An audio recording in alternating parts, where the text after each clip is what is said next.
Tem várias pessoas se olhando tipo, não foi há 3 anos que avisamos que matamos por isso? Ela não está ouvindo?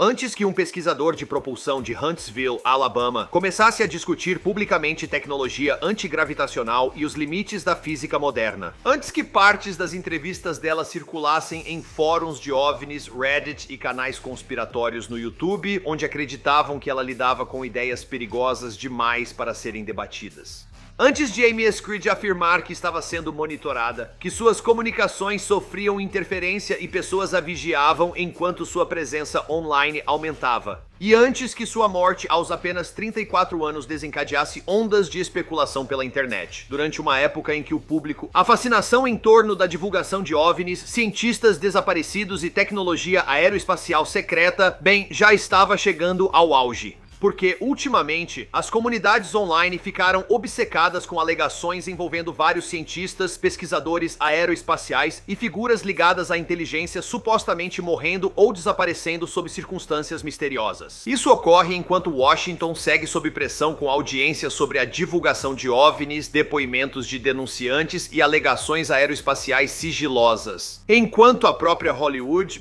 parece estar entrando diretamente nessa conversa com Disclosure Day, novo suspense de Steven Spielberg sobre OVNIs, centrado no segredo do governo e revelação extraterrestre, estreia em breve nos cinemas. Para deixar claro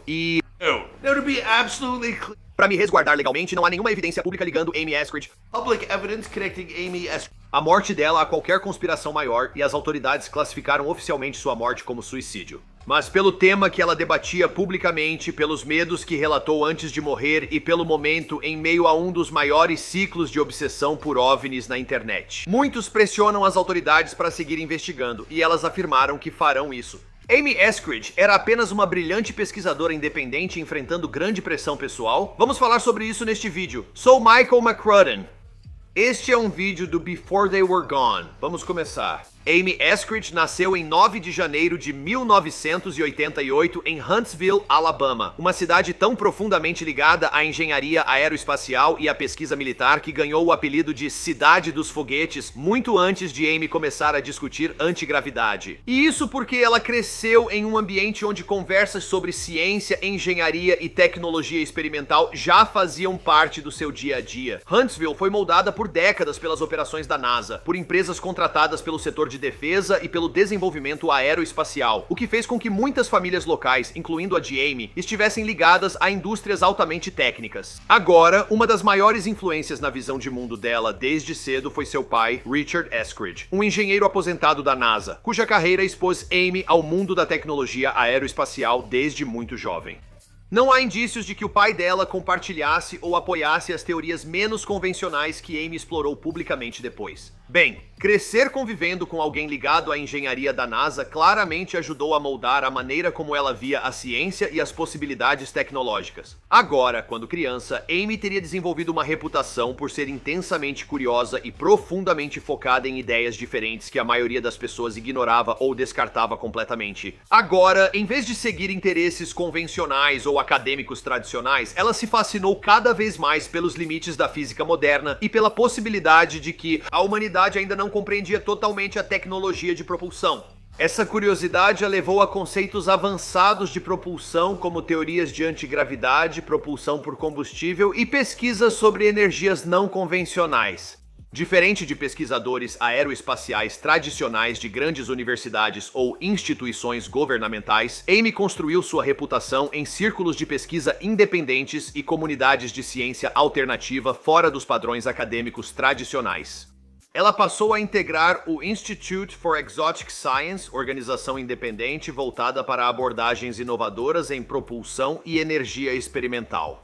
Agora, seu trabalho a inseriu em comunidades de engenheiros, pesquisadores e entusiastas de nicho em expansão interessados em tecnologias aeroespaciais avançadas e sistemas de propulsão teóricos que muitos veem como ciência marginal. O destaque de Amy vinha não só dos temas que abordava, mas também da forma como os discutia em entrevistas e aparições públicas. Ela falava com confiança sobre manipulação de energia por efeitos de campo e sistemas de propulsão que, segundo ela, poderiam superar a tecnologia tradicional baseada em combustível. basicamente Bob Lazar. Embora esses conceitos ainda sejam controversos e não aceitos pela física convencional, Amy não os tratava como teorias conspiratórias da internet. Ela via esses temas como desafios científicos solucionáveis por experimentação e engenharia. Com sua visibilidade crescente na internet, trechos das entrevistas de Amy circularam por comunidades de OVNIs, fóruns de ciência alternativa e redes sociais, onde o público já era fascinado por teorias aeroespaciais e fenômenos aéreos não identificados. À medida que Amy se envolvia mais na pesquisa independente de propulsão, passou a discutir abertamente ideias que muitos evitavam abordar publicamente.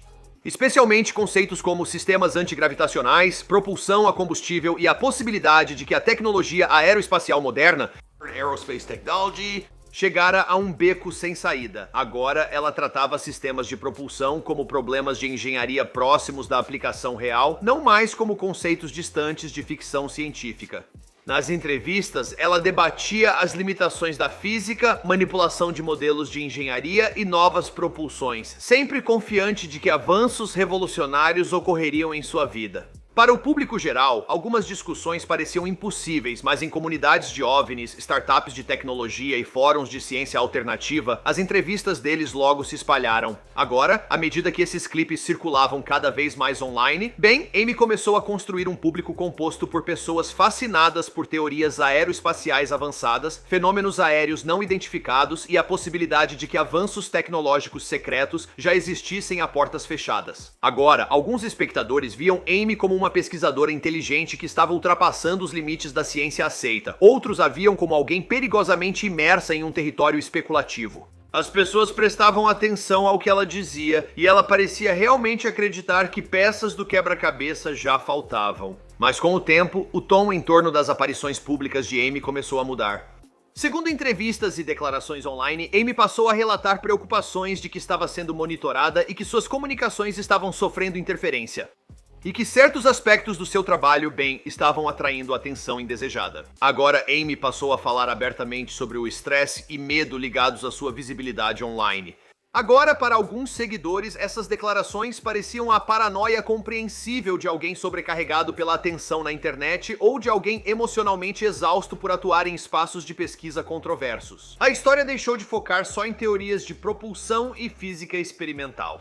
Ela passou a se entrelaçar com questões sobre vigilância, sigilo, saúde mental e especulações online sobre se a própria Amy realmente estava em perigo.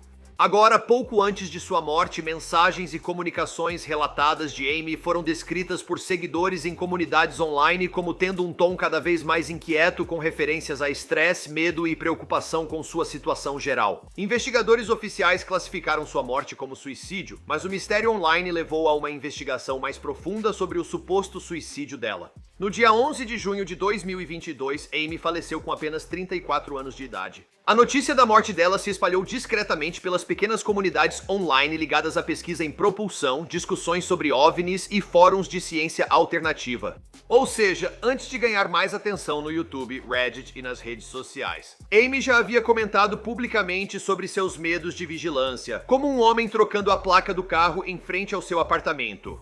A garota suspeitava que pessoas rondavam sua casa, monitoravam suas atividades online e notava comportamentos estranhos no computador. Apesar das especulações na internet, a posição oficial sobre a causa da morte permaneceu clara.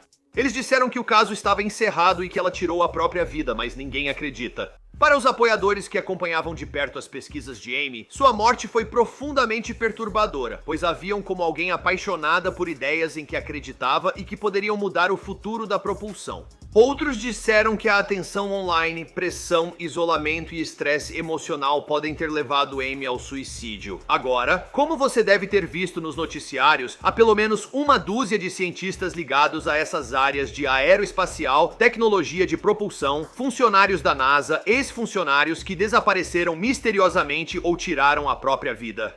Agora, a situação certamente ficou mais complicada porque, com tantas coincidências ou, você sabe, mortes inexplicáveis, é difícil esconder essa informação e as pessoas estão exigindo respostas. Você deve admitir que o momento é bem estranho.